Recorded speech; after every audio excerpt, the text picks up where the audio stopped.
Hello. I just wanted to come on here and make a quick video. I haven't done it in a while, so I'm feeling a little out of my groove. But it's a rare occasion that I have some time to come out on my own, and I had something I want to say. So I'm just gonna try to get back into it. And I know I look like shit right now because I feel like shit. I'm on my period, but oh well, I have something I want to say, so regardless, I'm just gonna come on here and say what I want to say. So for today's video, I never know where I'm supposed to look, but I don't want to look straight into the camera either, because then I feel awkward. So I'm just gonna look where I want to look. For today's video, I would like to talk about one incident when James and I got into a fight. And this was, let me see, when did this fight take place? I think it was after we had our second child. So it was several years ago when this fight took place, but somehow the memory of it recurred. The memory of it came up recently, and I kind of was thinking about this incident in a different way. Oh, I wonder if you could hear that. Sorry. But before I get into what happened in the fight, I would like to kind of give you some background information or some context about what happened, about what kind of things I was dealing with when I grew up, which added to that argument. So let's see. When I was little, and I think I've mentioned this quite a few times, but when I was little, I often felt out of place among my friends, and I tended to be very quiet, very withdrawn, and I never really knew what to say to anybody. So I guess you could classify me as somebody who's very socially awkward. I still remember one time I was 7, so I was in second grade, and there was this girl that I was pretty good friends with, or so I thought. You know, even though I was quiet or whatever, but I still had a couple friends whom I considered to be pretty good friends with. Now, one day this girl had a birthday party and she invited me to her house along with several of her friends.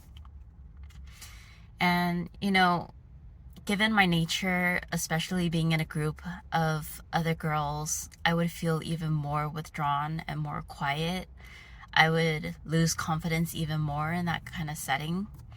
So already I was feeling very uncomfortable at this birthday party.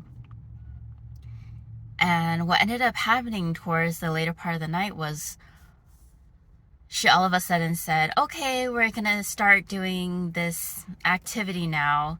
And to prepare for it, I'm going to line you guys up in the order of how important you are, or something like that. I can't remember exactly what words were expressed, but I just remember that, here were a group of us girls, and she was suddenly lining us up as if, like, according to our importance to her. And I think you can already guess what's gonna happen is that she was placing all of us in a line, and I got placed at the very end of this line. And what that conveyed to me at the tender young age of 7 was that, wow, even my good friend, like I was probably one of her closest friends at this party, but even for somebody like her, I was still placed at the very back of the line in terms of my importance. So that was one memory that kind of stood out to me, that demonstrated to me that I wasn't really of value to other people, even when I thought I was. They didn't really hold me in high regard, despite the bond and the relationship that we had shared. So that was one memory that was seared into my brain. Fast forward to 5th grade, I was 10, and there was a pretty popular girl in school who had somehow taken a liking to me. So, for a couple days, all of a sudden, this really popular girl always wanted to play with me and to hang out with me. And I was really happy. I was like, wow, she's so popular and she wants to be my friend. And she's actually enjoying her time with me. And I just felt really spirited, really good about myself. One day she was like, hey, let's play after school. Let's hang out after school. Either you could go to my house or I could go to your house. And I was like, oh, okay, cool, And what ended up happening was we planned that she would come over to my house. So we went through the whole day of school, and then she was gonna go home with me after that. But I wasn't really used to having friends over to my house because, again, I was so quiet and so I like to keep to myself. So what I wasn't prepared for was, number one, how tired I would be after school. If you're an introvert, then you could very well relate to what I'm going through. After a full day of school and interacting with a lot of people and having all this stimuli, then you just feel really tired. So first of all, I wasn't aware of the fact that I would be so tired after school, and to have somebody come over when I'm feeling so depleted and so tired was I think I was kind of low-key panicking, although I probably didn't recognize what I was feeling at the time. But if I reflect back onto that moment, I think I was low-key panicking and not really comfortable with the situation. But, I brushed away whatever I was feeling, and she continued the process of coming over to my house. And while she was at my house, I have a tendency to try to entertain people and try to make them happy and just people please as badly as I can. So on top of being tired, I was trying very, very hard to muster up the energy to make her really enjoy herself at my house. So I was kind of pulling out all the tricks, pulling out all the stops. I was showing her all of my favorite games, all of my favorite things. I remember showing her the game Solitaire on the computer because that was like my favorite thing ever. But now I just realize like how nerdy that is. And so when I was showing her one of my favorite computer games, all of a sudden she said to me, I'm bored. And when she said that, I remember just feeling horrified and full on panicking, because somehow her saying that she was bored equated to my young mind that I was boring. And because I already didn't have very high self-esteem, I had extremely low self-esteem. So when somebody said, I'm bored, to all the most exciting things that I was trying to show them, then I felt like such a failure, that I had failed to demonstrate a good time to this really popular girl in school. I don't know why I always felt like the pressure was on me to kind of prove my worth to other people, that I was good, that I was entertaining, that I was fun, that I was of value. I think that's really just the mindset of somebody who has zero self-esteem, that they have to earn their respect and their worth and their validation from external sources, from other people. If other people say I'm a certain way, then I must be that way. There was never a point in time where I could give that validation to myself, because I was just had such a low view of myself. So that was another memory that was seared into my brain, that, oh my gosh, all of the things that I had tried to show her, the best things, were still not good enough. So even me at my best, performing at my best, was still a failure. Now, fast forward to, what was it, sixth, seventh, eighth, one of those times, I'm sorry, those years were kind of a blur to me because I had such a horrid time in middle school. They were probably the most traumatic years of my life because they are so heavily based in social interactions. And because I was such an oddball and I had a lot of trouble fitting into my peer group. So I had probably one of the most traumatic memories of my life, especially me being an extremely sensitive soul who takes every critique and every harsh word into my heart. So what happened during this period of time, and I apologize, I don't remember what year it was all kind of a mess, kind of a blur. I made friends with this girl. She actually took a liking to me again. I don't believe I ever really reached out to people often that in my life. I would always wait for people to approach me because I didn't have confidence that anyone would want to be my friend. So there was this girl whom I didn't really know. Sorry, my fingers kind of sore. Let me see if I could just give this little pinky a break. It's like, ow. So anyway, there was this girl who took a liking to me, and I ended up liking her very much in return. We became best friends for a while. I would say like for a good why is this part of my memory so unclear? But I want to say like for a good 6 months to a year, we were very good friends.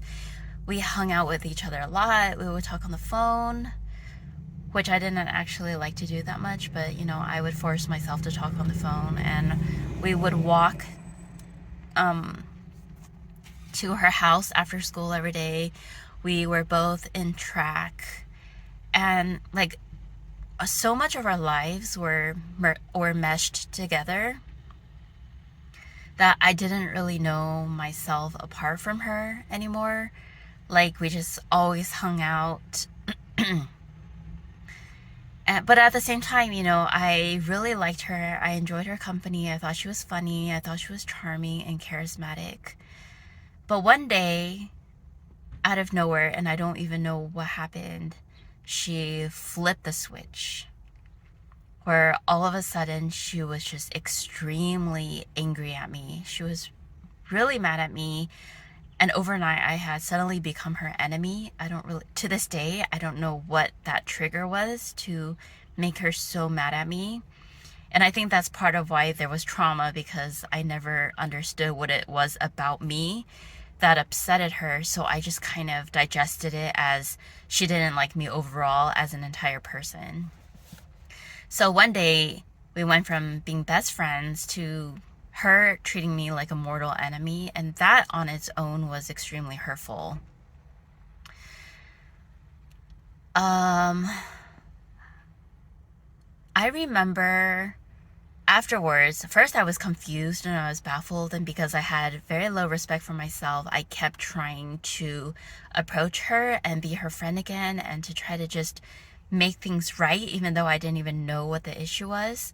But after a while, I do believe I got a bit frustrated, and it did go into a place where we were kind of fighting back and forth, where I actually started being a little aggressive back to her because I didn't know why she was doing this, and I got mad at myself.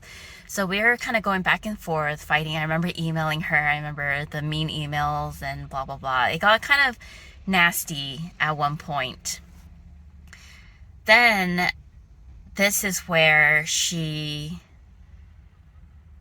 I guess, gathered up her arsenal, and she recruited a whole team of extremely scary looking girls who cornered me one day during lunch. So she among this group of girls who were very popular, very domineering, they kind of dominated the campus. They were very feared by all the girls. But anyway, there was probably like 8 to 10 of them in total, and they surrounded me one day when I was alone during lunch recess. And they just kind of, I think they were cussing at me, and The only thing I was afraid of was that they were all going to hit me and beat me up and cause some kind of great injury to me. So I just remember being in the center of the circle, surrounded by these menacing and threatening girls, and just fearing that physically they were just going to devour me. So that was kind of the point where any self-esteem that I had just completely shattered and was broken forevermore. That was like the one incident that just completely removed any ounce of self-confidence that I had. It was obliterated after that day. I completely lost any sense of worth. And I don't know if it was from that point on or what, but I had extremely I have very, very bad social anxiety. Wow, this video is getting kind of long. Sorry, I need to take a really quick break because I'm really thirsty. I'll be right back. Okay, I'm back. Let me adjust this. Okay, sorry about the interruption. I wasn't expecting to talk this long. So let's get back to the story, the very long story. Where I ended off last was the point that I had extremely bad social anxiety. I would avoid people at all costs. Whenever somebody would call me on the phone, I would avoid talking to them because I didn't know what to say, and I would feel awkward. And if the conversation felt awkward, then I felt like I was a failure and I wasn't good enough for other people. Excuse me. I dreaded outings. When I was out, I would put on this fake self, hi, and just try to act really cute and popular. Not popular. I would try to act just how, you know, you kind of see some people act on TV or in school or whatnot. I would try to put on this fake entertaining self so that I can make up for how low I felt about myself inside. I think I managed to fool a lot of people, and they thought that I was like this happy, perky, cheerful little girl, but inside I felt dead. I never liked to be around anyone. I was so self-conscious, didn't like to speak, very withdrawn. Yeah, I was kind of just, living two identities. Where inside I just hated myself, and I had such bad social anxiety. And then when I did meet with people, I would pretend to be I was someone I was completely not. Somebody who was the opposite of what I felt inside. The social anxiety would be so bad where I would be nervous about every single word I speak. And in fact, it would be hard to get any of the words out. I often describe it as like a choking or suffocating feeling where you simply really don't know what to say. You're just like, can't get the words out. It's so terrifying. You're so nervous, you're so scared, and you're terrified, and you're like aware of every little thing that you're trying to do or say or place your hands. Like you just feel so uncomfortable in your skin. I had the worst social anxiety ever. Now I want to finally, so all of that shit I just talked about, that took forever. That was the background context. I wanted to give you kind of some, understanding of how I grew up and what kind of person I was. So none of that went away, unfortunately, even into my 20s. So, okay. Sorry, I just saw a truck with a bunch of flags flying and it caught my attention.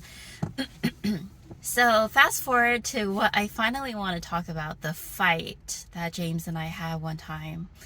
What happened was he had a friend's event that he took me to. So we were going out with his big group of friends.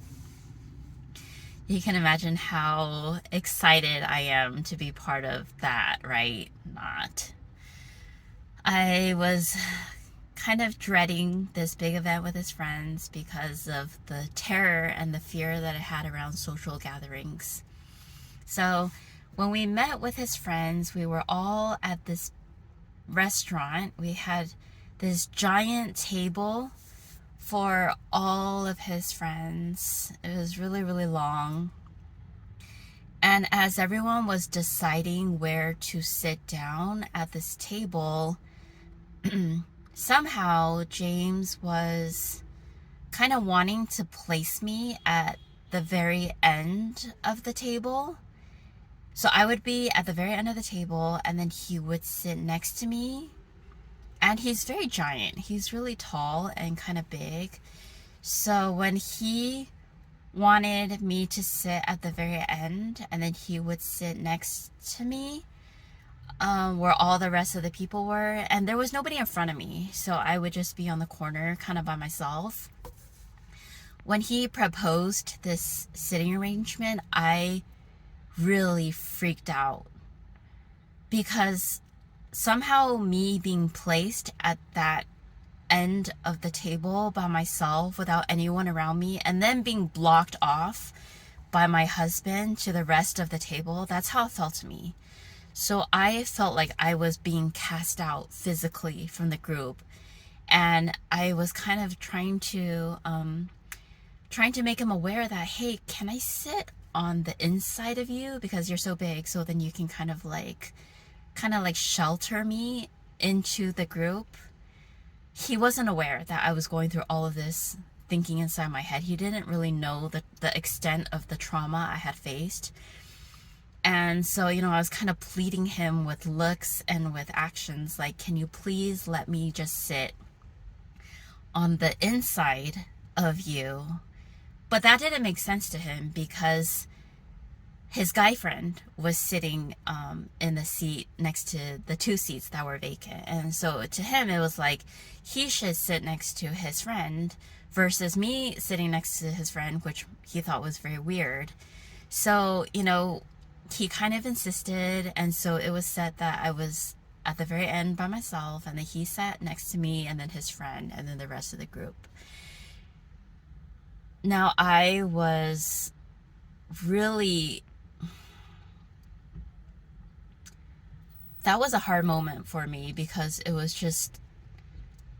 I felt like the night was over, basically, for me. Even though the night had just started for all of us, the festivities had not yet begun, but just this physical act of having been placed on the outside of this group kind of brought out all the monsters that I had always had my whole life in these social situations.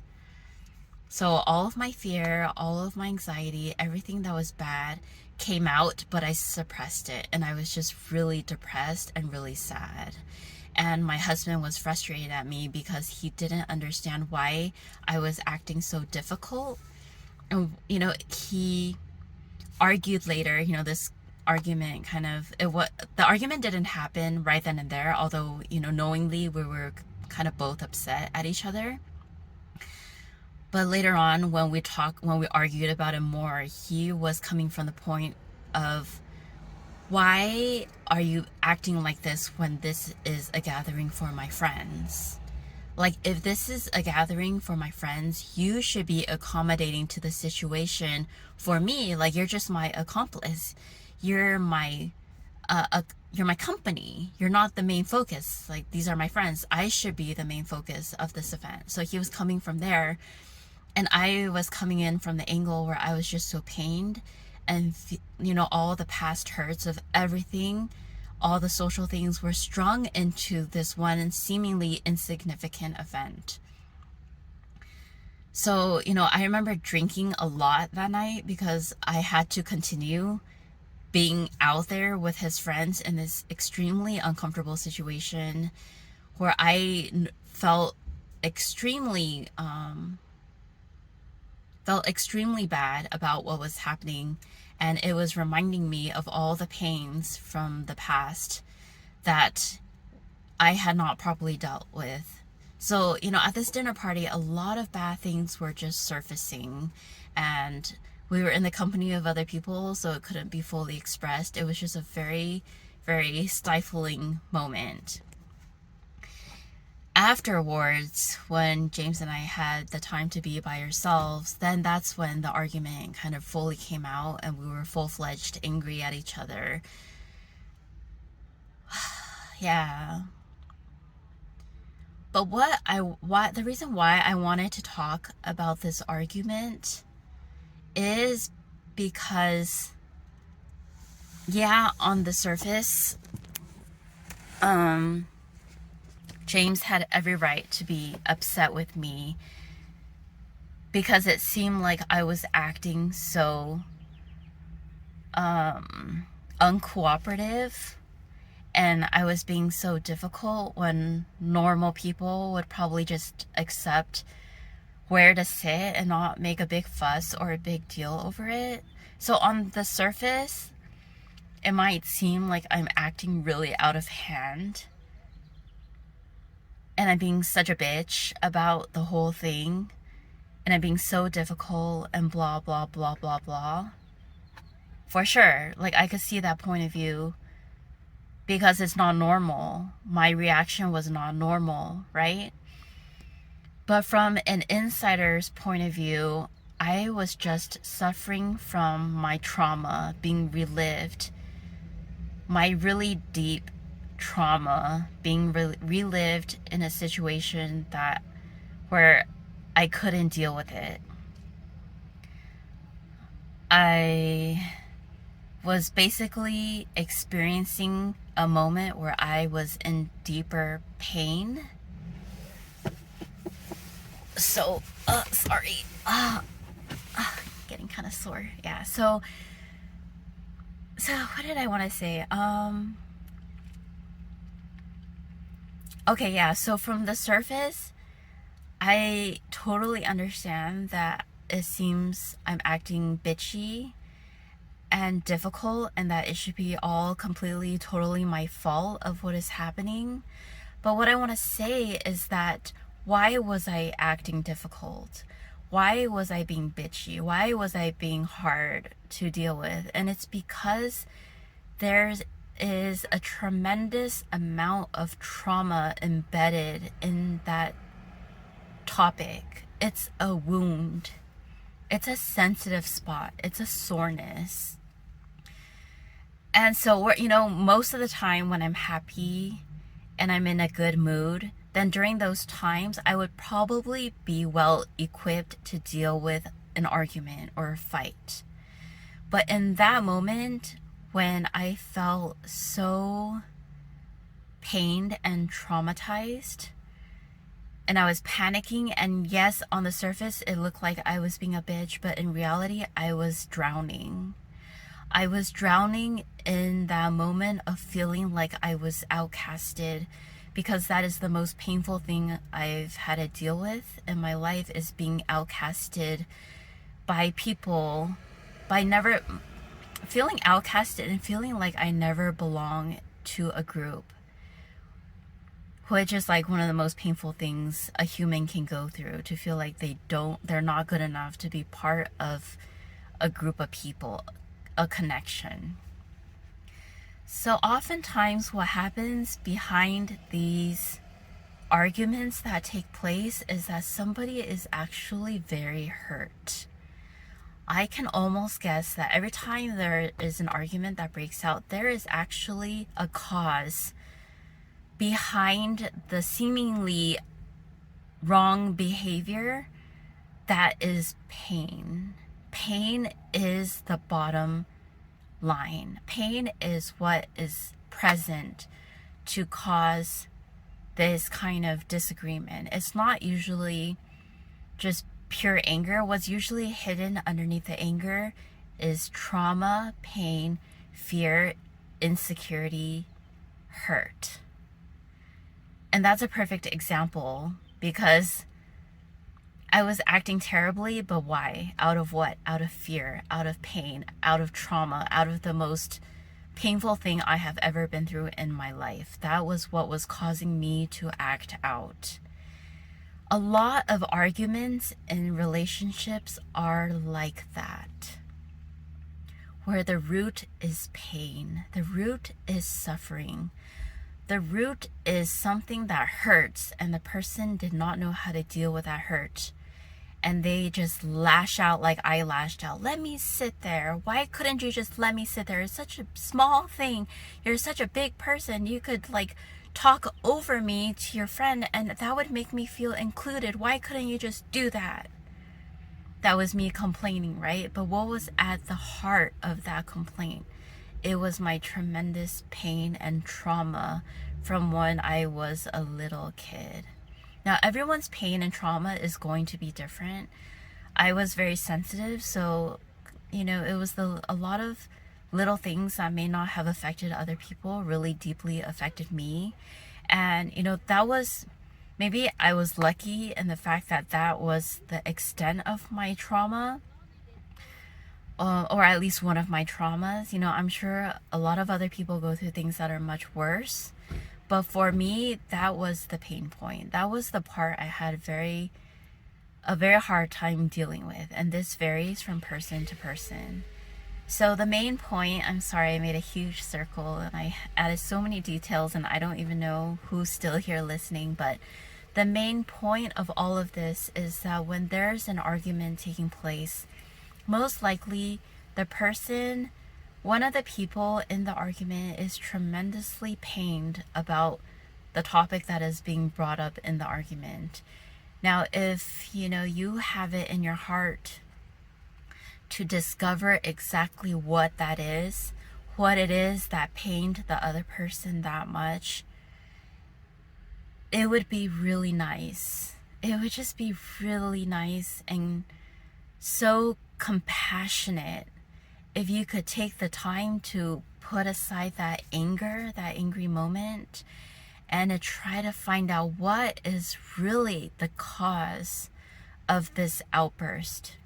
If my husband had at that moment kind of looked past my behavior, my outburst, had dug a little deeper and just tried to get at the root, like, baby, what's bothering you? How come you're acting so, how come you're feeling this way from just where we're sitting? If he had gone to the lengths of asking that question before exploding with anger,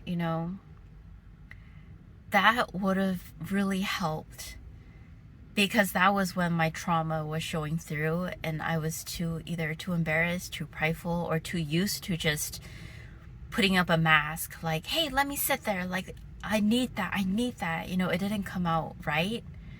So I'm not excusing my behavior, but I'm just trying to paint the kind of landscape that was happening inside of my mind during that time. I was drowning and I probably couldn't take someone yelling at me on top of feeling drowned in that moment.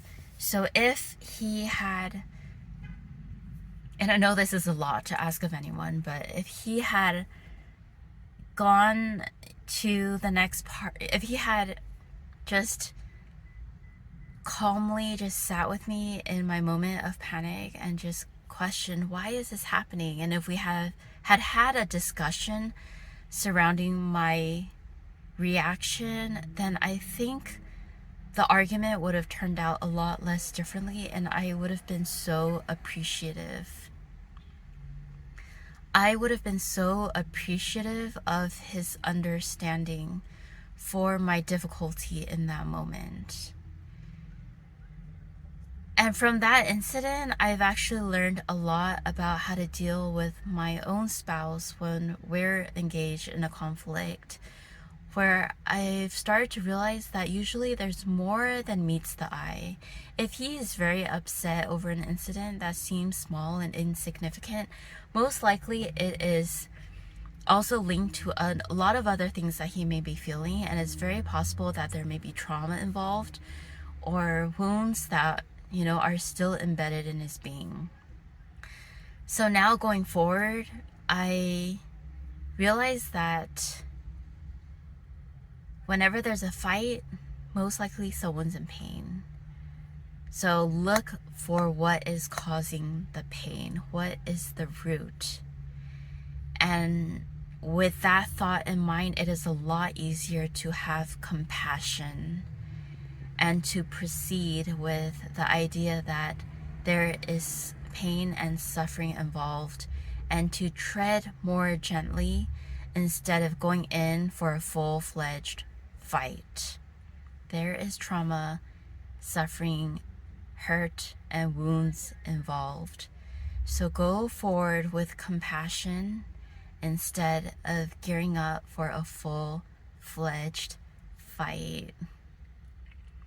Oh, thank you so much for listening. I cannot believe I talked this much. I wasn't expecting this video to be this long, and now I have to decide if I need to edit anything out or keep it this way. But thank you for listening, and I hope that my experience can offer some benefit or insight into what actually happens when there's a fight that erupts. Thank you.